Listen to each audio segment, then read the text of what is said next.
নমস্কার। আজকের টপিক কি আজকের সময় উপযোগী? আমি তো এই ব্যাপারে আমার যথেষ্ট প্রশ্ন এবং সংশয় রয়েছে। কি বিষয়? শ্রীদেব আজকে বিষয় রেখেছেন আপনার কষ্ট কি শেষের পথে। আমি তো দেখতে পাচ্ছি বহু মানুষের কষ্ট শুরু হচ্ছে বা কষ্ট হচ্ছে বিভিন্ন কারণের জন্য। কারুর গরমে কষ্ট হচ্ছে, কেউ মানসিকভাবে ভেঙে পড়ার জন্য কষ্ট হচ্ছে। এখন এই কষ্টের শেষ কোথায়? এই কষ্ট তো সবে শুরু। শ্রীদেব আজকে বলছেন যে কষ্ট শেষের পথে। কি কাদের উদ্দেশ্য করে বলছেন বা কাকে বলছেন আমি জানি না। তবে আমাদের প্রত্যেকের ব্যক্তিগত কিছু কষ্ট আছে, সেটা অন্য বিষয়। প্রত্যেকের কিছু অভাব আছে, কিছু অনটন আছে, অন্য বিষয়। তেলের দাম বেড়ে যাওয়ার জন্য যখন পেট্রোল পাম্পে শ্রীদেব 4 চাকা নিয়ে যান আর আমি আমার 2 চাকা নিয়ে যাই, তখন আমাদের দুজনেরই কষ্ট হয় কম বেশি। ওর হয়তো একটু বেশি হয়, কারণ আমার মতো তো 1.5-2 লিটার তেল ভরালে ওর চলবে না। অ্যাটলিস্ট 10 লিটার বা 8 লিটার বা 5 লিটার তো ভরতেই হয়, আমি যতদূর জানি। 4 চাকায় 4 চাকার মালিকানা আমার জীবনে হয়নি, কাজে সেই ভয়াবহ অভিজ্ঞতাও আমার হয়নি। এই কষ্ট আপনার থাকতে পারে। জিনিসপত্রের দাম বাড়ছে, কষ্ট থাকতে পারে। গ্যাসের দাম বৃদ্ধি পেয়েছে, সেই কষ্ট থাকতে পারে। কিন্তু যে কষ্ট সেরে যাবে সেই কষ্ট সলিউশনের উপায় আমরা চেষ্টা করব। কিন্তু যদি আমি নাই থাকি, আমার যদি অস্তিত্ব নাই থাকে, তা আমার কি দেব আর কি মানে কি দেবায় আর কি ধর্মায়? আমার কাছে দেবতাও নেই, কিছু ধর্মও নেই, অস্তিত্বই নেই। টুকরো টুকরো টুকরো টুকরো অবস্থা। আমি কি সেখান থেকে রিফর্ম করতে পারি? আজকে এইসব বিষয়ে জানবো শ্রীদেবের থেকে। ঈশ্বরের দেওয়া 7টি সংকেত, বলা যেতে পারে উপদেশ, এগুলোও আমরা জানবো যে কি এমন রয়েছে। আমি এর মধ্যে দেখছিলাম ওই সোশ্যাল মিডিয়ায় কি ভাঙ্গা বাবা নাকি দ্বার ভাঙ্গা বাবা এরকম একজনের নাম, তিনি বলে গেছিলেন যে কষ্ট এরকম বাড়বে, এই কষ্ট হবে। তবে একটা জিনিস আমি বুঝি, এটা ছোট্ট এই আমার অভিজ্ঞতায়, যে আপনি যখন খুব বেশি ওভার কনফিডেন্ট হয়ে যাবেন তখন আপনার দুঃখ বাড়বে। Over confidence is like a poison to destroy you and yourself in a future. কাজেই কনফিডেন্স ভালো, বাট ওভার কনফিডেন্স ভালো নয়। আসুন শ্রীদেবের থেকে জানবো। শ্রীদেব, বর্তমান প্রেক্ষিত অনুযায়ী কি তুমি টপিকটা রেখেছো? মানে এই টপিক কি তোমার কারো কারো ক্ষতে প্রলেপ দেওয়ার মতো? সত্যি কি আজকে তুমি আমাকে এই আসনে দেখে খুশি হচ্ছ, নাকি অন্য কিছু হলে ভালো হতো? কি চাইছো বলো তো? না, একদম না। প্রথম কথা হচ্ছে সবাইকে নমস্কার, শুভ সকাল। সিরিয়াস হয়ে না? হ্যাঁ, তো সিরিয়াস একদম না। হ্যাঁ, স্পেশালি যেটা হচ্ছে সেটা হচ্ছে যে না, সিরিয়াস থাকার মতো আমরা কি বলবো সেই জায়গাতেই নেই। আমরা তো ভগবানকে নিয়ে শুধুমাত্র বিশ্বাসী, এর জন্য চলে যাচ্ছে। ওর জন্য হাসিটা সবসময় থাকে, এটা ঠিক, মুখের মধ্যে। এর বাইরে এটা কিছু উচিত, না। এটা উচিত। আর বেশি সিরিয়াস হয়ে বেশি টেনশন করে আলটিমেটলি টেনশনটা দিচ্ছে নুনি, টেনশনটা মেটাবে নুনি, তাহলে বেকার নিজেকে চাপ নিয়ে হবেটা কি? তো নিলে প্রেশার বাড়বে, এরকম ভারী চেহারা। তারপরে দ্বিতীয় কথা হচ্ছে যে কষ্টটা মানে স্পেশালি আমি তাদের উদ্দেশ্য করে বলছি, যারা ধরুন যাদের জন্মছকে দশা বা বিংশোত্তরী দশা অনুযায়ী টাইমটা খুব খারাপ। কেউ বলবে আমি রাহুর সময় দিয়ে যাচ্ছিলাম, কেউ বলবে শনির মধ্যে দিয়ে যাচ্ছিলাম, বা কেউ 7.5-র মধ্যে দিয়ে যাচ্ছিল। তো আপস অ্যান্ড ডাউন প্রচুর পরিমাণে পেয়েছেন। তো আপনি দেখবেন যখন এই আপস অ্যান্ড ডাউন, প্রচণ্ড প্রবলেম, যে লোকটা আপনার সামনে এসে মাথা তুলে কথা বলার ক্ষমতা ছিল না, সে হয়তো বাড়ির সামনে এসে চিৎকার চেঁচামেচি করে বলে গেছে, তার মানে বুঝতেই হবে যে কোথাও না কোথাও আপনার একটা বড় প্রবলেম আপনি ফেস করেছেন। এবং এই খারাপ সময় যাচ্ছে। হ্যাঁ, এটা একটা খারাপ সময়। এই যে জিনিসগুলো আপনার অলরেডি ফেস করা হয়ে গেছে, এবার আপনি সেগুলোকে কাটিয়ে যখন ভালোর দিকে যাচ্ছেন, তখন প্রথম দেখবেন আপনি সবার আগে এতদিন আপনার মধ্যে যেটা ছিল সেটা আপনি কোথাও না কোথাও একটা দোলাচলে থাকতেন, ঈশ্বরে আপনি বিশ্বাসী ছিলেন না, আপনি সর্বা সমস্ত কিছু। কিন্তু যখনই এই আপস অ্যান্ড ডাউন, জীবনের সব থেকে কঠিন মুহূর্তগুলো ভগবান আপনার সামনে এসে ফেলেছে না, আপনি তাকে দেখেননি, তার রূপ জানেন না, তার আকার জানেন না, ছবিতে দেখেছেন, মূর্তিতে দেখেছেন, তাকে কোনোদিন বিশ্বাসই করেননি, তাকে বললেন যে প্রভু অ্যাটলিস্ট রক্ষা করো, এবারে রক্ষা করো। বিশ্বাস, এই যে বিশ্বাসটা যখন আপনার মধ্যে আসা স্টার্ট হলো, আপনি জানেন প্রথম সংকেত সামনে আপনার ভালো দিন আসতে চলেছে। দ্বিতীয় সংকেত কি? দ্বিতীয় সংকেত হচ্ছে আগে আপনি প্রচণ্ড কথা বলতেন, অনেক বেশি বেশি কথা বলতেন, যেগুলো দরকার ছিল না সেগুলো আপনি বলতেন, জনসম্মুখেও বলতেন, জনসমাজেও বলতেন। হয়তো আপনার মুখ থেকে এরকম বাণী উদ্বেগের কারণ হয়ে যেত অনেকের কাছে, বা অনেকে আপনাকে সেইখানে ভয়ের জায়গা দেখত। আজকের ডেটে আপনার বলাটা অনেক কমে গেছে। দ্বিতীয় সংকেত, আপনি আজকের ডেটে লোকের মুখ থেকে শুনতে অনেক বেশি ভালোবাসেন, যে কি কি ভুল ছিল, কোথায় কোথায় আমার প্রবলেম ছিল, কেন আমার এই জায়গাটা দেখতে হয়েছিল, এই রিজনগুলো ছিল বলে আমাকে এতটা নিচে নামতে হয়েছিল। আজকে আমি অ্যাটলিস্ট সেই জায়গাটাতে নেই। এখন যে যা বলছে চুপ করে শুনি, বিচার বুদ্ধি ভালো লাগলে দু কান দিয়ে শুনে ভেতরে রাখি, যদি খারাপ লাগে সেটাকে আস্তে করে এক কান দিয়ে শুনে এক কান দিয়ে বের করে দিই। সবথেকে বড় কথা হচ্ছে এটা আমাদের লাইফে খুব দরকার বা প্রয়োজন। এগুলো হচ্ছে ঈশ্বরের দেওয়া সংকেত। তো এই সংকেতগুলো যখনই আপনি দেখতে পাবেন না, তখন দেখবেন অটোমেটিক্যালি লাইফের মোড় ঘুরছে। দেবাশিসদের যেখান থেকে স্টার্টিং করেছিল ওইখানে ওই লেভেল অবধি পৌঁছানো, বা তাদের খারাপ দিন ভালো দিন নিয়ে আলোচনা করার মতো জায়গা আমি একদম অতীব ছোট মানুষ, মানে আমার পক্ষে একদমই নেই।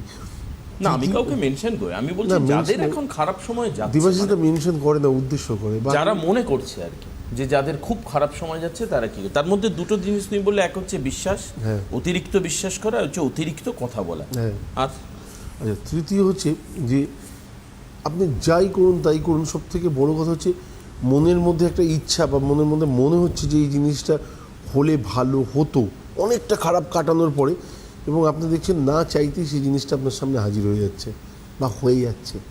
সঙ্গে সঙ্গে বুঝবেন যে এটা শুধু আপনার একার চাহিদা ছিল না, ঈশ্বরের ইচ্ছে ছিল আপনাকে দেওয়ার। ইচ্ছেটা আপনার হয়েছে, প্রভু সঙ্গে সঙ্গে সেই জিনিসটা আপনার সামনে পাঠিয়ে দিচ্ছে। যদি দেখেন তার বিপরীত, তার মানে সবসময় বুঝতে হবে যে আমার এই চাহিদাটাই লাইফের বড় গণ্ডগোলের কারণ ছিল। তৃতীয় জায়গা হচ্ছে মানুষকে অনেক সময় মানুষ বলে মনে না করার একটা পরিধি। আমরা অনেকেই মনে করতে পারি না, আমি তো কখনো এরকম জায়গাতেই যাইনি, কিন্তু উচ্চবাচ্য বা কঠিন শব্দ শোনাতে আমরা অনেকেই পিছপা হই না। তার মানে আমার সামনের দিকের মানুষটার অন্তরাত্মাতে গিয়ে যে কথাটা বিধছে বা লাগছে, সেই জায়গাটাকে আমরা গুরুত্বই দিই না। আলটিমেটলি আমরা কি বলি, মানুষের মধ্যেই নারায়ণ লুকিয়ে রয়েছে, তাই না? তো নারায়ণ তো মানুষের মন হৃদয়। তো সেই জায়গাটা আমি যাকে কৃষ্ণ নারায়ণ বলি, তখন অসন্তুষ্ট হবে। অসন্তুষ্ট মানে তার চোখ দিয়ে যখন জল আসছে, মানে সেই ভেতরের এটা খুব- পার্সেন্টটাও তো আপনাকে কষ্ট পাচ্ছে। খুব important। তার চোখের জলটা আপনাকে একদিন না একদিন দাম দিতেই হবে, সেটাই আপনি দিয়ে এসছেন। আজকে ডেটে আপনি সেই কাজটা করেন না, আপনি জানবেন আপনার সামনে ভালো টাইম আসছে। আচ্ছা, চারটে মোটামুটি গুরুত্বপূর্ণ জায়গা আমরা জানলাম, যে এই পরিস্থিতিগুলো যখন তৈরি হবে তখন আপনি ভাববেন যে আপনার ভালো সময় আসছে, মানে সংকেত এগুলো আর কি। একদম আসছে বা এসে গেছে বা অলরেডি শুরু হবে, এরকম একটা একদম একদম একদম মেন ব্যাপার হচ্ছে এই জিনিসগুলো ছাড়া মানুষ কখনো বুঝতেই পারবে না। এই জিনিসগুলো প্রত্যেকটা মানুষ আমরা ফিল করি যখন খুব খারাপ টাইম থেকে কাটিয়ে, যখন দেখি না এই জিনিসগুলো হচ্ছে আমার লাইফে। খারাপটা যেমন আগে থেকে বোঝা যায়, যে ব্যবসার ভালোটা- জায়গাতে আমার টাকা আসার কথা, টাকাটা আসছে। ব্লকেজ হয়ে গেল, খারাপটা আরো ভালো আগে বোঝা যায়। আগে বোঝা যায়, দেড় দু মাস আগে থেকে বোঝা যায়। ভালোর ইঙ্গিতটাও পাওয়া যায় কম বেশি, আস্তে আস্তে আস্তে আস্তে যখন টাইম চেঞ্জ হয় তখন দেখবেন যে এই জিনিসগুলো অটোমেটিক্যালি আসছে। গ্রহগত সমন্বয়, আমরা যে জিনিসগুলোকে বারবার জ্যোতিষীয় ভাষায় বলে থাকি, যে আপনি কোনোদিন বিশ্বাসই করেননি আপনার লাইফে বা আপনার জন্মছকে অনেকগুলো সমস্যা আছে, সেই সমস্যা নিয়ে আপনি হঠাৎ কোথাও পৌঁছে গেলেন এবং আপনি সেই জিনিসগুলোর খণ্ডনও করালেন, বা আপনাকে কেউ বাধ্য করালো সেই মুহূর্তে করানো। আপনি ভাববেন এটা আপনার লাইফের পঞ্চম একখানা সংকেত, যে জায়গা থেকে আপনি এতদিন বেরোতেই চাননি, সেই জায়গা থেকে নিজের দায়িত্ব নিয়ে গিয়ে বেরোচ্ছেন, বা কারোর হাত ধরে গিয়ে বেরোচ্ছেন। যার হাত ধরে বেরোচ্ছেন ভাববেন সেই মুহূর্তে আপনার পথপ্রদর্শক। আচ্ছা। তো লাইফের কিছু সমস্যা থাকবে। আচ্ছা, মানে last- কাউকে একটা জীবনে গুরু হিসাবে পাওয়া যাবে বা গাইড একদম, হিসাবে কাউকে পাওয়া যাবে, কাউকে কাউকে কাউকে এটা আমি পঞ্চম পয়েন্ট হিসাবে একদম কাউকে না কেউ পথপ্রদর্শক হিসেবে আপনার সামনে দাঁড়িয়ে যাবে। পথপ্রদর্শক। তার হাত না ধরে পা ধরার চেষ্টা করবেন, দেখবেন লাইফটা পরের যে সব প্রবলেমগুলো আছে না, সেগুলো আপনার সামনেও দাঁড়াবে না, মানে দাঁড়ানোর শক্তিও পাবে না। তো এটা এই জিনিসগুলো আমি স্টেপ বাই স্টেপ বলছি, অবশ্যই মাথায় রাখার মধ্যে। দ্বিতীয় মানে লাস্ট, মানে ষষ্ঠ গেল, ষষ্ঠ বা- সপ্তম হচ্ছে আপনাকে কম বেশি প্রত্যেকটা মানুষ জানতো যে আপনি লাক্সারি লাইফ লিড করেন, আপনি প্রচণ্ড আত্মঅহংকারী, বা আপনি নিজে যেটা বলবেন সেটাই শেষ কথা। তো সেই জায়গা থেকে আজকে লাক্সারি লাইফ আপনার চলে গেছে, আপনি নর্মাল একটা মানুষ হিসেবে সবসময় সবার মাঝখানে নিজেকে তুলে ধরছেন, সব সময় নিজেকে প্রত্যেকটা মানুষের সাথে চেনানো শুরু করেছেন, এবং যে মানুষগুলোকে একদিন আপনি যার ধার পাশ দিয়েও যাওয়ার ইচ্ছে ছিল না, এখন হয়তো তাদের সাথেও আপনি নর্মাল ওয়েতে কথা বলেন, খুব সুন্দরভাবে তাদের বোঝানোর চেষ্টা করছেন, কারণ বুঝে গেছেন যে লাইফের মেন উদ্দেশ্য ওই লোকটারও হয়তো কিছু প্রবলেম আছে, যে প্রবলেমগুলো আপনি ফেস করেছেন, যার জন্য আজকে ওই লোকটা ওইখানে রয়েছে, তাকেও গুরুত্ব দিচ্ছেন বা তাকেও আস্থা দিচ্ছেন। এই জায়গাটা হচ্ছে বড় প্রাপ্তি জীবনে। এই জিনিসগুলো যখন আপনি নিজে থেকে করতে আরম্ভ করবেন না, অটোমেটিক্যালি দেখবেন লাইফের মোড়ও ঘুরছে, আপনি যে জায়গায় ছিলেন তার থেকে অনেক উঁচুতে উঠেছেন। সব থেকে বড় কথা, আগে ঘুমাতে গেলে হয়তো রাত্রিবেলায় ঘুমটা খুব ব্রেক হতো, এখন আপনি অনেক বেশি শান্তিতে ঘুমাতে পারেন। তাহলে যে 7টা পয়েন্ট তুমি বললে সেগুলো এরকম যে অন্যের উপরে বিশ্বাস আসতে শুরু করবে, এক, এবং অন্যের কথা তুমি বিশ্বাস করতে শুরু করবে। কোনো একটা সময় যে অবিশ্বাসের বাতাবরণ ছিল সেটা থাকবে না। একদম। দ্বিতীয়ত হচ্ছে তোমার অতিরিক্ত কথা বলা বা নিজেকে বেশি চতুর, বেশি চালাক সেটা প্রতিপন্ন করার চাইতে বরঞ্চ তুমি অন্যের কথা অতিরিক্তভাবে শুনবে, 2 নম্বর পয়েন্ট। 3 হচ্ছে চাহিদা পূরণ হতে আস্তে আস্তে শুরু করবে তোমার, অর্থাৎ যেগুলো আগে একেবারে আটকে ছিল সেগুলো ধীরে ধীরে তার দরজা খুলবে। অল্প হলেও আপনি মাথায় রাখবেন, যেটা অল্প হলেও মানে থোড়া হ্যায় বাট সহি হ্যায়। প্রভু কখনো অল্প দেয় না। না, প্রথম যদি আসে অল্প, যখন তাহলে যখন যখন যখন তুমি একদম শূন্যতে দাঁড়িয়েছো, সেখানে যদি অনেকটা মানে কিছু চলে আসে না, সেটা তোমার লাইফে সেটাই অনেক অনেকটা। আর কি। হ্যাঁ। তো সেই জায়গা থেকে শুরু সেটা হয়। ভেঙে মানে সেটা ভেবে কখনো মানে এই প্রাপ্তির প্রতি রেগে যাওয়া উচিত নয়, বসন্তুষ্ট হওয়া উচিত নয়। একদম না। সেটাই আপনাকে অনেক বেশি দেবে।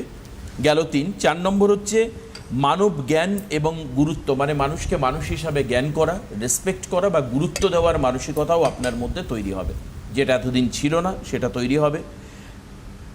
পরের হচ্ছে পথপ্রদর্শক পাওয়া। জীবনে কোনো একজন গাইড, ফ্রেন্ড অথবা ফিলোসফার আপনি পাবেন, আপনি মাথায় রাখবেন যে উনি আপনাকে অন্ধকারে পথ দেখাবে, যেটা আমরা বিভিন্ন খ্রিস্টান ধর্মগ্রন্থেও দেখেছি বা মুসলিমদের ইসলামিক ধর্মগ্রন্থ আমরা দেখেছি যে একজন পথপ্রদর্শক বা রাস্তা দেখানোর লোক তিনি উপস্থিত হন। আপনাদের ব্যক্তিগত জীবনে আমি শুনেছি কোনো দুর্ঘটনা অনেকে অল্পের জন্য বেঁচে যান, সেই ক্ষেত্রে এরকমভাবে পথপ্রদর্শক কোনো পশু হতে পারে, কোনো বিষয়বস্তু হতে পারে, যে কোনো কিছু হতে পারে। আমি দেখেছি যে একটি কুকুর রাস্তা দিয়ে যাচ্ছিল, তাকে মানে তার পেছনে দৌড়ে ব্যক্তি ওখান থেকে কুকুরটি যাতে রাস্তা দিয়ে চলে যায় সেই কারণের জন্য উনি গেলেন, কিন্তু হঠাৎ করে দেখা যাচ্ছে সেই ব্যক্তি আগে যেখানে দাঁড়িয়েছিলেন সেখানে একটা গাড়ি এসে বিরাট জোরে ধাক্কা মারল, মানে কুকুরটা না আসলে তার হয়তো সেখানে মৃত্যু হতো। এরকম ভাবে পথপ্রদর্শক আপনি পাবেন, সেটা ব্যক্তি হতে পারে, পশু হতে পারে, বিষয়বস্তু হতে পারে। গুরুত্ব আরোপের মানসিকতা এবং ঈশ্বর ভক্তি, এই সব দিয়ে আপনি কিন্তু একটা সাংকেতিক আবহ পেতে পারেন যে যেখানে আপনি কষ্টের পরিস্থিতি থেকে বেরিয়ে আসবেন বা ক্ষতির পরিস্থিতি থেকে বেরোবেন বা কষ্ট শেষের পথে আপনার। একজন রয়েছেন ফোনে, আমি একটু দেখি কে আছেন ফোনে। হ্যালো হ্যালো হ্যালো হ্যালো, আমাকে বলছেন? হ্যাঁ, আপনাকে এইদিকে আপনার দিকে তাকিয়ে তো বলছি। হ্যাঁ বলুন, কে কোথা থেকে বলছেন? কোথা থেকে বলছেন? আপনি কি টিভিতে দেখছেন? জি দাদা। হ্যাঁ। আচ্ছা, আমি একটা কি বলবো, এটা গল্প না, আমি কখনো এরকম বলি না, কিন্তু আজকে বলি যে গতকাল আমার চেম্বারে একজন ভদ্রলোক আছেন। আচ্ছা। উনি মানে ফুললি ব্লাইন্ড, একদম ভদ্রলোক, চোখে দেখতে পান? চোখে দেখতে পান না। আচ্ছা। এবং সব থেকে বড় কথা, উনি বলছেন যে আমি তো চোখে দেখতে পাই না, আমি আজ অব্দি আপনাকে দেখিনি। হ্যাঁ, আমার লাইফে মনে হয় সেরা প্রাপ্তিগুলোর মধ্যে হয়তো এটা একটা বড় প্রাপ্তি, তার জন্য আপনাদের সাথে শেয়ার করছি, বাকি কিছু না। এবং ভদ্রলোক তার মিসেসকে নিয়ে আসেন এবং বলে আমি আপনাকে দেখতে পাইনি, আপনার কণ্ঠস্বর, শুধু আপনার আকৃতি, আপনার প্রকৃতি আমার কাছে বুঝিয়ে দেয়, আর আপনি যে কথাগুলো বলেন ওই কথাগুলো আমার শুনতে ভালো লাগে, কারণ এটা আমার কাছে পরম প্রাপ্তি। তো এইবারই প্রশ্ন হচ্ছে যে ওনার মিসেস বললেন যে আমরা কি করে বুঝবো, অনেকটা সময় অনেক কিছু থাকে যে বুঝতে পারি না বা আমরা দেখতে পারি না। উনি বললেন তারাপীঠের মায়ের কথা ভাবলে আমার চোখে জল আসেন, মানে যিনি ব্লাইন্ড মানুষ, তো উনি বললেন যে আমি তাকে দেখতে পাই না। মেন ব্যাপার হচ্ছে অনুভব করার মতো। আমরা লাইফে না ভগবানকেও কখনো দেখতে পাই না। আলটিমেটলি আমার মনে হয় যে দেখে হবেটা কি, আলটিমেটলি সব থেকে তো বেশি দেখেছিল দুর্যোধন, দেখার পরে কি সে সততার পথে গেছিল? তো যায়নি। আলটিমেটলি আমরা দেখে করবো কি, আমাদের যদি তাকে সমর্পণ করার মতো ক্ষমতা থাকে, সেটা আমার মনে হয় বেটার। দ্বিতীয় কথাটা আমি ওনাকে বললাম যে আমরা শুধু যে চোখ দিয়ে দেখি এটার তো কোনো মানে নেই, মন দিয়েও দেখা যায়। যেমন আমার মনে হয় দেবাশিস দা এই সব জগতের মধ্যে আছে বলে অনেকটা রিলেট করতে পারবে, বাকি আপনারাও পারবেন। আমরা আগে রেডিও শুনতাম এবং মাঝখানে রেডিওটা না খুব হাই লেভেলে উঠেছিল, খুব পিক করেছিল রেডিওর জকি বা নাম করা বেশ কয়েকজন, মানে কয়েক বছর আগে লোক কয়েকজন আগে, হ্যাঁ, মির্দা, তারপরে স্পেশালি অর্ণবী, সায়ন, নীল, প্রত্যেকে মানে টু মাচ, মানে যথেষ্ট ভালো। মির্দার তো কোনো মানে কথাই বলা যায় না, তুলনাই হয় না। তো এইবারে স্পেশালি ওরা যখন মানে রাত্রিবেলায় প্রোগ্রাম করতো, আমিও কখনো কখনো শুনেছি। এই গল্পটা করার একটাই কারণ, বাকি কিছু না, তাহলে হয়তো খানিকটা এই জায়গা থেকে মাথার থেকে হয়তো ভালোভাবে কাজ করবে। যে অনেক সময় দেখা গেছে রাত 12টার সময় FM খোলা হয়েছে কোনো একটা নামি দামি চ্যানেল, সেখানে নীল বলছে আমি নীল আপনার সাথে, বা বাইরে মেঘলা আকাশ, আস্তে আস্তে বৃষ্টি পড়ছে, চাঁদটাও ঢেকে যাচ্ছে মেঘের কর্নারে, ঝিঝি পোকার ডাক। আমি কালকে এই কথাগুলোই ওনাকে বলেছি, তো সেম আজকে আপনাদের সামনে রিপিট করছি। তো ঝিঝি পোকার ডাক, এই কটা জিনিস ওই রাত্রিবেলায় আপনার সামনে ছিল না, হয়তো বাইরের বৃষ্টিটা আপনি দেখতে পেতেন, চাঁদটাকেও ভালো মতো দেখতে পেতেন না, ঝিঝি পোকার ডাক বা নদীর জলটাকেও আপনি দেখতে পাননি সেই মুহূর্তে, কিন্তু প্রতিটা জিনিসকে আপনি উপলব্ধি করেছেন, ফিল করেছেন, চোখের সামনে দেখতে পেয়েছেন। ঈশ্বর আমাদের লাইফেও তাই, মানে আমরা ফিল করতে পারি, ঈশ্বর একটা অনুভূতি, ঈশ্বর একটা অনুভূতি।